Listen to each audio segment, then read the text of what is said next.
where every week I have a conversation with a prominent Black cannabis executive that I feel like is representing our culture the right way, and more importantly, creating inroads for more of us to come into the space and find success. So today with me, I have Mrs. Q Nicole McNair of WH Farms, and I'm excited to have a conversation with you for a few reasons. For one, you're a Black woman in the space, which we don't see enough of, and two, you operate in an area that isn't really synonymous with our industry yet, but the opportunity is still there.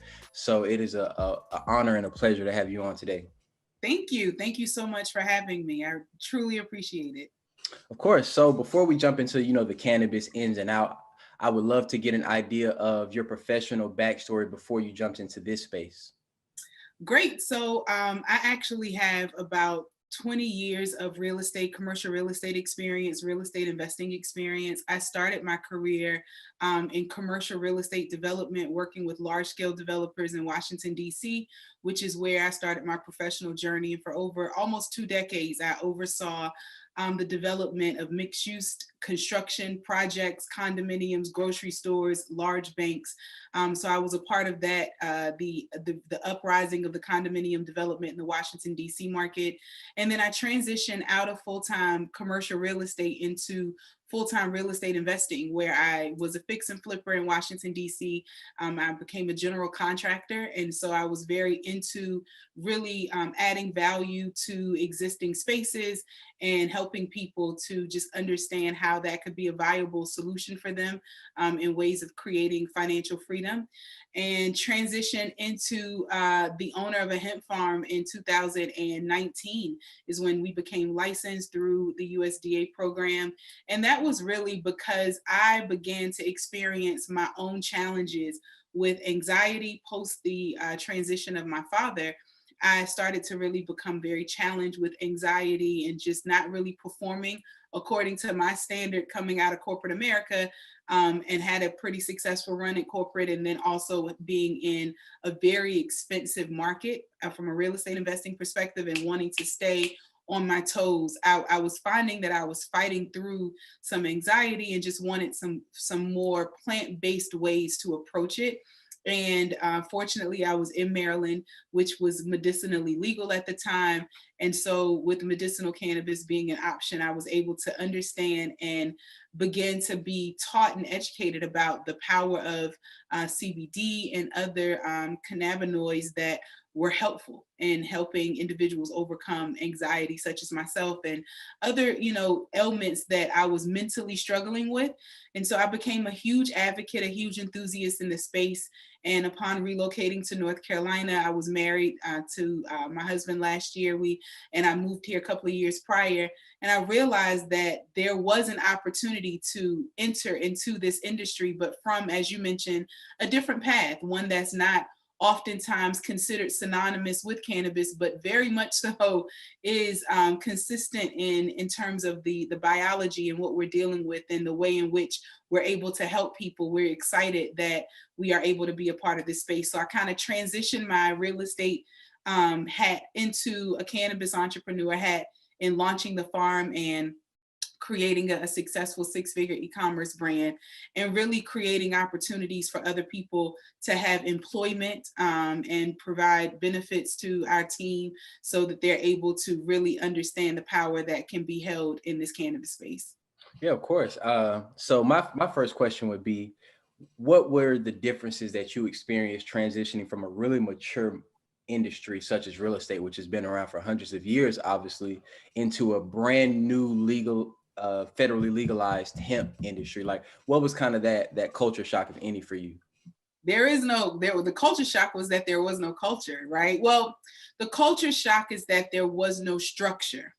There's always been a culture. This culture is what brought it to the mainstream.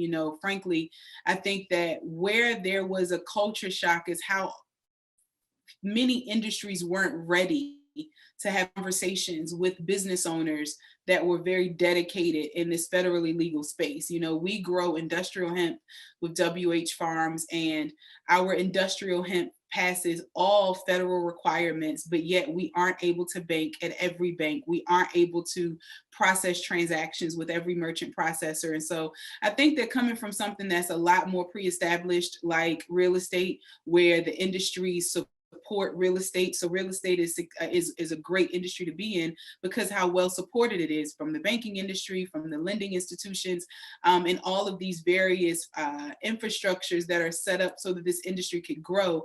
This hemp industry, or the cannabis industry in general, just doesn't have that level of support today. And so I think that probably was the biggest culture shock, is that the structure wasn't there, but certainly rich with culture. And we were happy to contribute to the culture and even introduce people who had never consumed cannabis before to our company through some of our topical products, some of our wellness products, so that they can understand the benefit of the plant. Okay. And my next question would be, you coming from being a real estate professional, a very accomplished and notable one at that, going into something that's pretty much agriculture, right? You know, you have your instances of marketing, advertising, you know, consumer awareness, but you know, hemp and cannabis at its core is a crop. So like what was the learning curve you had to go through to become as proficient as you are now? Well, we have a phenomenal team, and I will say that I had familiarity. I am a student before I am a professional. Anything, I'm a professional student. So I'd been studying the cannabis plant for a number of years, and I had visited various grow facilities, both on the West Coast and some on the East Coast, indoor and outdoor. I was able to get an understanding of the sensitivity of the plant and how it needed to be protected in various environments in order to provide the greatest yield that it could provide. So I had already started the research and the understanding. I mean, I would say probably from even as early as 2006, 2007, I was visiting the West Coast, getting a chance to really understand what growers were facing, how they were able to sell to different dispensaries, like just what the process was like. And so for me, what I understood being a general contractor and having the experience of developing and flipping houses is that you have to assemble a great team. And that's the first thing that I did. Once I was able to identify the quality of plant that I wanted to provide, and moreover, the solution that I wanted our company to solve, I understood that there's a core competency that I didn't have. I'm not a farmer, although I was a member of the Future Farmers of America in high school. I think it's pretty it's crazy that I actually have a farm now. But what I love about the farm and our team is that we have great farmers that have a lot of experience. They've been trained. They get a lot of support on how to really grow the cannabis plant, different cultivars, and how they can provide a quality crop or product to the consumer. So that, I think, you know, studying the lay of the land, getting to know from other experts how they were growing their plant, understanding the climate in Eastern North Carolina, where we grow our hemp is actually land that where the Tuscarora Indians before English settlement were growing hemp. It was considered one of the world's hemp capitals in Eastern North Carolina. So just kind of getting reacclimated to the ground and learning from the growers who own large farms in that area, like how the crop would work, and you know, just really being educated and making sure the team was educating and positioning our individuals to be able to be as successful in their roles as possible. So that, I think, was the biggest learning curve, was just really understanding the difference, but just assembling a team to be able to produce what was necessary for the company. Okay. And then you spoke at length about, you know, the agriculture, the what the responsibility and requirement from that, but also once you have your crop successfully, which is a task in and of itself, you have to now package it, market it, and sell it Yeah. consistently, right? Yeah. So can you tell us a little bit about, you know, your brand, and then also I know you following that, how you now have launched like a white labeling service so more Black entrepreneurs can come into it from a retail perspective? Yeah, absolutely. As a business owner, as a businesswoman, my mission has been the same with any business that I've ever created, and that's to empower and to mobilize others to find and reach financial freedom. I think that that is the benefit of business. It's like being a marketplace minister. What is it that you can bring to the marketplace? Opportunity. That's what we all should want to provide the marketplace. And so, for when I decided to become a grower in this space, I wanted people to feel what I felt with CBD. I wanted them to have an opportunity to really know that there were alternatives, especially for, coming out of corporate real estate, working 80 plus hours a week in corporate America as an African American woman. A lot of us were burnt out. A lot of us are burnt out. There are a lot of men and women who are very disconnected from their childlike self because they have been so drained by professional requirements and they don't have an outlet. And so for me, CBD was an outlet. It was a safe and it was a plant-based outlet for me that we wanted to provide to others. As a grower, we've had a number of losses. We actually had to burn an acre because we had an acre to run hot, which means that it had higher THC levels than the state allowed. And so we understand the process, right? You're shaking your head. I shook my head too. I was just like, there's nothing that we can do with it, but they literally make you burn it on the spot. But we've suffered our blows. We've had to really throw things against the wall, and we've swallowed our lumps, which is what I love about building a company and being in startup phase. You get a chance to really test different, products and test different models to see what works.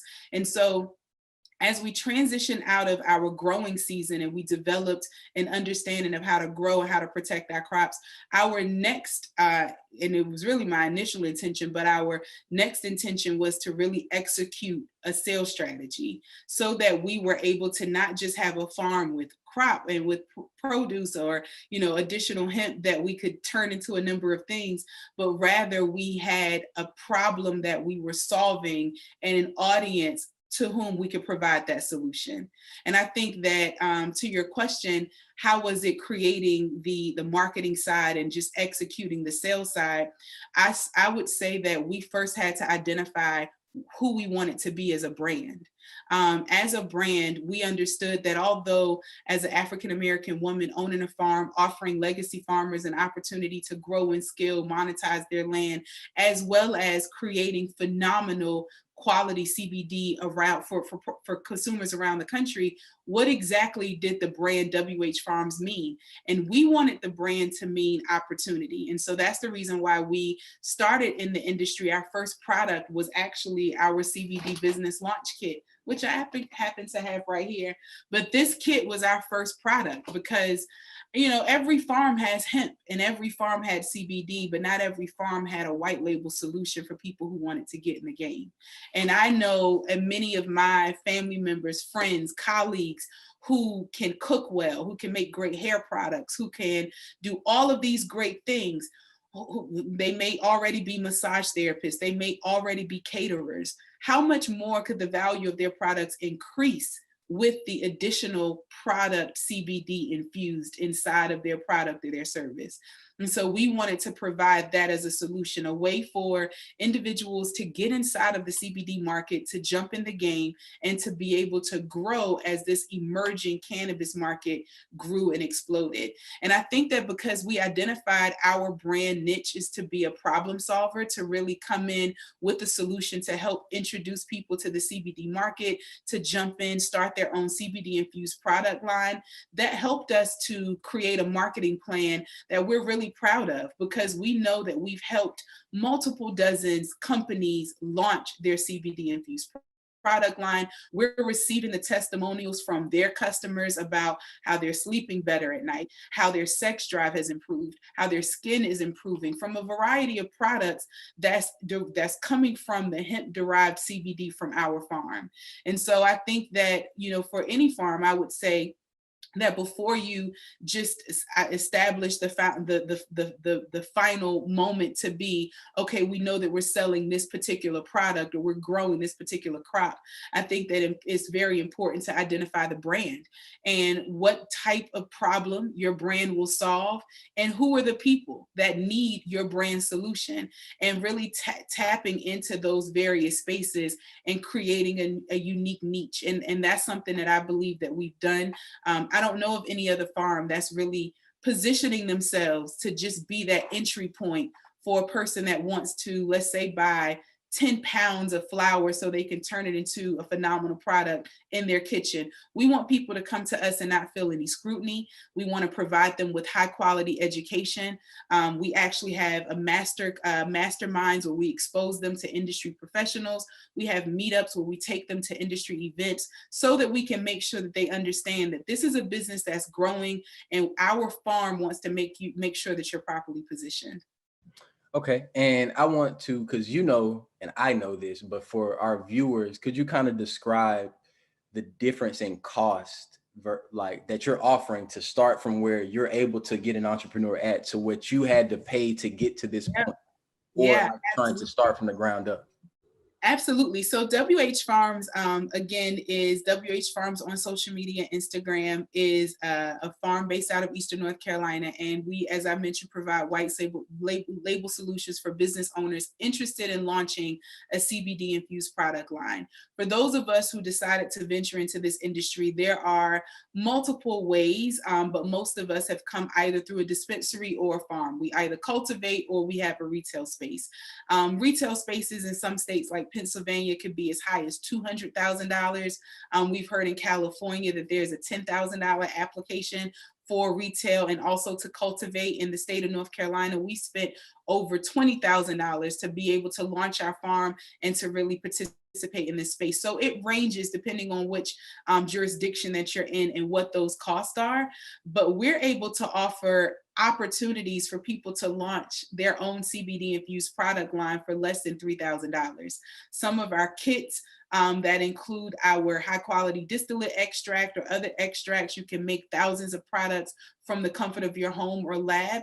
That's less than $3,000. We even white label, as you mentioned. We have a body care line, bath bombs and scrubs and things like that, as well as tinctures and gummies. And those products, some of them are less than $1,000 to get started with the white labeling line. And that's the reason why we created this solution. I have always been one to want to simplify processes that most would like to make complicated to keep people out. Like, I am so anti-elitism, right? Like, where we just are, creating extra layers of confusion because we don't want other people to participate. No, we want you to participate. We want you to have a product line. We want you to see that every CVS that you go into, every Harris Teeter that you walk into, you see CBD everywhere. And if you can create opportunities to distribute a high quality product so that you can land on a retail market or you could be in an e-commerce space, then why not? And why wouldn't we want our community? We talk about social equity. And I believe, and I'm so grateful to be a participant in a number of phenomenal organizations, and we are oftentimes rallying and advocating for social equity. But WH Farms also believes that this is a form of social equity, where we're showing people that, hey, it's our community that where our fathers and our brothers and our sons and our uncles really were those who ran the risk to expose the world to what this plant could do. Now it's time for us to legitimately own space and take up space in this industry. And this farm wants to help you do it so that we can be a part of the legal growth of the cannabis market. Okay. And my last question I have for you, before I let you go, what's the difference in operating on the East Coast versus on the West Coast? Because on the West Coast, it's more, culture, entertainment driven for cannabis. Whereas I feel like on the East Coast in cannabis and CBD, it's more like health, wellness, depression, anxiety, things like that. So even as a marketer, kind of how did you have to reposition yourself to operate in North Carolina as a company? Yeah, well, I'm a North Carolinian. So I think that I understand that, for most of the southern states, the southeastern region. It's called the Bible Belt for a reason, right? And so, with that said, I think that that's why we take on such a huge stance on destigmatization. I think that even those who are most entrenched in the Bible Belt culture are open to alternative ways to create relaxation. After COVID, everyone wants to relax. And so we focused on the universal theme, which was relaxation. CBD, unlike THC, doesn't have the psychoactive qualities, so it doesn't provide that highness. All of our products, again, are hemp derived, so it can't ever provide any sort of psychoactive benefits. We've always maintained a separation from trendier type of products that are not quite hemp derived, like Delta 8s, Delta 10s, because we want to maintain a continuity with what the government has allowed. We want to be a good model of success for other cannabis brands and CBD brands, especially e-commerce brands. And so I think we just really stay entrenched in the wellness space and relaxation and try to create universal themes that we feel, regardless of where a person is located, that they can really connect to. And we know that post-COVID, everyone can connect to relaxing. Okay, and I agree with everything that you said, and I love, having like-minded people on, so you can say what I think without me just having a rant. So I definitely appreciate it and agree with your perspective entirely. To end it, where can our viewers, reach you or your company, if they have any questions or interest in coming into our space? Absolutely. So you can definitely find us online at whfarms.co. You can find us on Instagram at whfarmsco, as well as Facebook. And we often, actually each Friday, we go live on YouTube as well, WH Farms Co. everywhere over the internet, so that you're able to just follow us. My page on Instagram is Q Nicole McNair. And we're excited to just continue to educate. We have free workshops often to share with people just more information about how innocent the plant is. I tell people all the time, cannabis has to be freed and made innocent because she's so valuable to so many people. And it's time that we really allow society to choose how they want to engage in their healing process. Okay, thank you so much, Q. I look forward to your story and your continued progress. It's an honor to have a conversation with you. Thank you. Have a great day. Thanks for having me.